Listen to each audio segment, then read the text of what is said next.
Magandang hapon po sa ating lahat. Ito na po ang ating update ukol sa Tropical Storm Paulo ngayong araw ng October 2, 2025, 5:30 p.m. Simulan po muna natin sa ating satellite imagery kung saan mapapansin nga po natin, nandito pa po si Paulo sa may Philippine Sea sa layong 490 kilometers sa silangan po ng Infanta, Quezon. Ngayon nga po ay patuloy po itong lumalakas at kahit nasa tropical storm category po ito, meron na po itong taglay na hangin na aabot sa 85 kilometers per hour at bugso na aabot sa 105 kilometers per hour. So yung 85 kilometers po per hour ay nasa maximum limit na po no, ng tropical storm category. Posible na nga maging severe tropical storm category itong si Paulo sa susunod na mga oras. At kahit malayo pa nga po ito sa ating mga kalupaan, ay yung mga kaulapan nitong si Paulo ay nakakaapekto na nga dito sa may Bicol region, sa may northern portion ng Eastern Visayas, kabilang din ang Mindoro, Marinduque at Romblon provinces, pati na rin po sa may Cagayan Valley. At inaasahan nga natin na habang mas lumalapit pa itong si Paulo at ay mas marami pang mga probinsya ang makakaranas ng mga malalakas na pagulan at malalakas na hangin dahil dito kay Paulo. Tingnan po muna natin itong forecast track and intensity ni Paulo. Sa ngayon nga po ay binabaybay po nito ang Philippine Sea at patuloy po itong nag-west, northwestward at posible po no mamayang gabi ay maging severe tropical storm category na po ito bago po ito maglandfall dito sa may Isabela o sa may Aurora area sa posible po bukas po ng umaga. At hindi naman natin inaalis yung tsansa na hindi po dito sa Isabela kundi or dun po sa may taas or northern portion po ng Isabela or sa southern portion din po na may Aurora ito magla-landfall dahil nga po sa tinatawag natin na forecast cone of probability, no? So, itong cone of probability natin, pwede po mag-shift dito yung track nitong si Paulo. So, kahit bumaba man o tumaas itong si Paulo, kailangan yung mga nasa cone of probability natin ay maghanda na sa posibleng impacts nitong si Paulo. At ito nga pong yellow na bilog, ito nga po yung mga makakaranas ng at least 39 kilometers per hour na mga hangin, which is delikado na po ito, no? Maaari na po tayong makaranas ng pag-sway ng ating mga puno at kung mas lumakas pa nga yung intensity nito ay posible na yung ating mga bubong ay posible na din pong liparin dahil po sa mga hangin nitong si Paulo. At inaasahan natin dahil po may kabilisan ang pagkilos nitong si Paulo, posibleng nasa may West Philippine Sea na po ito sa Sabado ng umaga at makakalabas naman po ng ating Philippine Area of Responsibility sa Sabado naman po ng hapon. Ito naman po yung mayroon na pong wind signal number 2 sa mga probinsya po dito sa northern at central Luzon area. Simulan po muna natin dito po sa maaari nga pong landfall nitong si Paulo. Sa Isabela, wind signal number 2 na po tayo. Dito rin po sa Kalinga, Mountain Province, Ifugao, sa may northern portion ng Nueva Vizcaya, Quirino at pati na rin po sa Aurora. So, yung mga nasa wind signal number 2, asahan po natin yung gale force winds, 62 to 88 kilometers per hour po na mga hangin. Sa loob po yan ng 24 hours. So, ngayon hanggang bukas, asahan po natin yung mga ganitong mga banta ng hangin.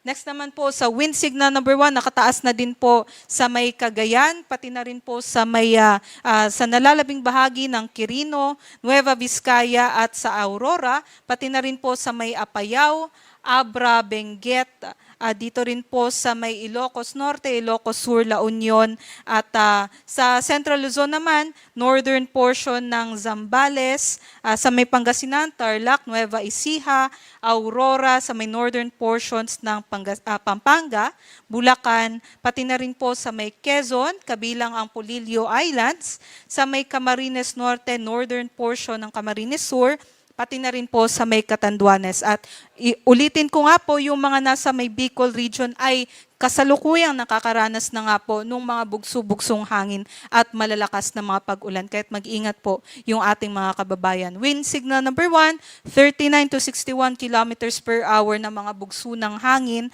at ma-experience po natin yan within 36 hours. So yung mga kababayan po natin na nasa may Ilocos region, kung mapapatanong po tayo, no, bakit mainit pa rin ngayon, and nasa signal number 1 naman tayo. So ang ibig sabihin po niyan, meron po kasi tayong lead time o yung palugit nga po na tinatawag, within 36 hours pa po natin mararanasan yung mga pabugso-bugsong hangin dahil dito kay Paulo.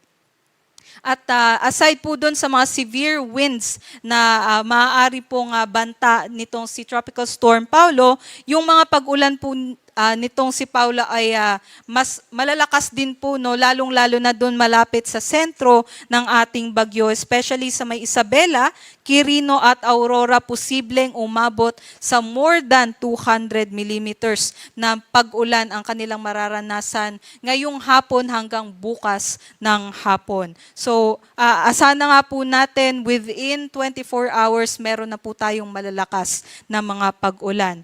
Nasa 100 to 200 millimeters naman ang ating inaasahan sa may Cagayan, Kalinga, Mountain Province, Ifugao, Benguet, Nueva Vizcaya at San Nueva Ecija. At dagdag ko lang po, kung nandun po kayo sa mga bulubunduking lugar, ay posible nga pong ma-aggravate o mas palakasin yung mga pag-ulan nitong mga bulubundukin, no? Yung yung ulang dala nitong si Paulo. Kaya't doble ingat na lang din po sa ating mga kababayan na nasa bulubunduking lugar dahil posible din po yung mga landslides at mga flash floods.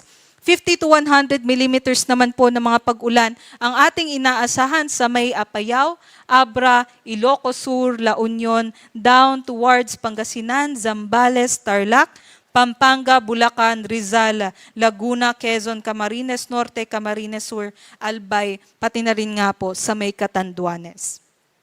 Sa bukas naman po ng hapon hanggang sa Sabado ng hapon, dahil inaasahan natin na mas papalayo na itong si Paulo, ay aasahan na natin na mas kukonti na lang yung mga lugar na makakaranas ng mga malalakas na pag-ulan at malalakas na hangin dulot ni Tropical Storm Paulo. Sa bukas nga po ng hapon hanggang sa Sabado ng hapon, 100 to 200 millimeters na po na mga pag-ulan ang aasahan.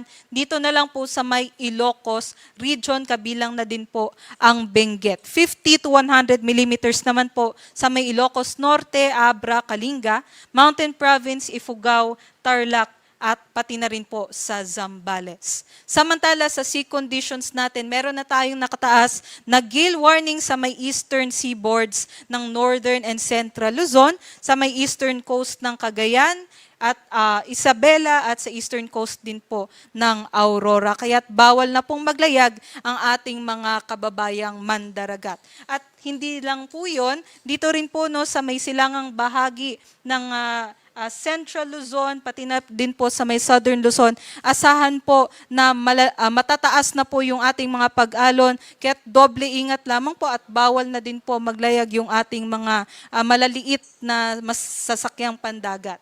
At sa nalalabing bahagi naman po ng ating mga seaboards ay nasa katamtaman hanggang sa banayad na lamang po yung ating mararanasan. At ito naman po dahil nga po sa mga malalakas na hangin na dulot nitong si Paulo, posible po tayong magkaroon ng mga daluyong o yung mga storm surge po. So tataas yung level ng tubig natin sa mga coastal areas. At posible nga po yung 2.1 to 3 meters na mga storm surge or daluyong sa Isabela, southeastern coast ng Cagayan, pati sa northeastern coast ng Aurora. At yung ganong mga level nga po, imagine na lang po natin, no, isang palapag o mahigit pa na gusali yung mga pag-alon, kaya doble ingat. At kung nasa may coastal areas po kayo, ay mag-isip na po tayo, no, ng mga evacuation plans o isipin na din po natin kung kailangan talaga tayong lumikas dun sa ating mga areas, lalong-lalo na dito sa mga nabanggit po na lugar. 1 to 2 meters naman po yung inaasahan natin na daluyong sa nalalabing bahagi naman po ng Aurora, Cagayan, pati na rin po sa may Quezon, Camarines Norte, Camarines Sur, pati na rin po sa may Catanduanes. Doble ingat po sa ating mga kababayan. At yan lamang po ang latest galing dito sa Pag-asa Weather Forecasting Center. Inuulit ko po, no, kahit mainit pa po ngayon, ito na po yung oras natin para makapaghanda. Ito po si Lian Loreto. Mag-ingat po tayong lahat.